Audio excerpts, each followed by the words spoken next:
जब से गया तू कमाए राजा बंका,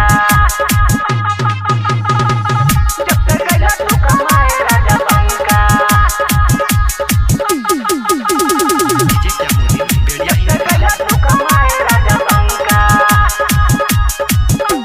गौना करा के बोलाई ले लो, बहरा में सौतीन पटाई ले लो। गौना करा के बोलाई ले लो, बहरा में सौतीन पटाई ले लो।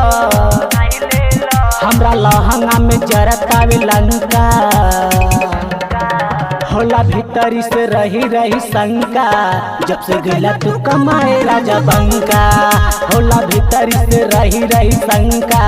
जब से गया तू कमाए राजा बंका, जब से गया तू कमाए राजा बंका, जब से गया तू कमाए राजा बंका। तोहरे ई धन हवे कैसे बताई, चली हो जाला भी बहरे हो। जल्दी से घरे उतर जा बलमुआ, हवे सामान इहो तोहरे हो। तोहरे ई धन हवे कैसे बताई, चली हो जाला भी बहरे हो। जल्दी से घरे उतर जा बलमुआ, हवे सामान इहो तोहरे हो। कहिया से जिपे बजेबा तू डंका, होला भीतरी से रही रही शंका। जब से गया तू कमाए राजा बंका, होला भीतरी से रही रही शंका। जब से गया तू कमाए राजा बंका, जब से गया तू कमाए राजा बंका, जब से गया तू कमाए राजा बंका, जब से गया तू कमाए राजा बंका।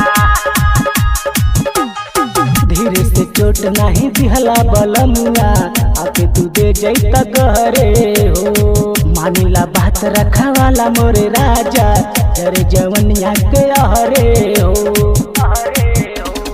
धीरे से चोट नहीं दिहला बलमुआ, आके तू दे जैता गहरे हो। मानिला बात रखा वाला मोरे राजा, झरे जवनिया के अहरे हो। नैहर जात बानी अब तू झंका, होला भीतरी से रही रही शंका। जब से गया तू कमाए राजा बंका, होला भीतरी से रही रही शंका। जब से गया तू कमाए राजा बंका, गौना करा के बोलाई ले लो, बहरा में सौतीन पटाई ले लो। हमरा लहंगा में जरतावे लंका, होला भीतरी से रही रही शंका। जब से गया तू कमाए राजा बंका, होला भीतरी से रही रही शंका। जब से गया तू कमाए राजा बंका।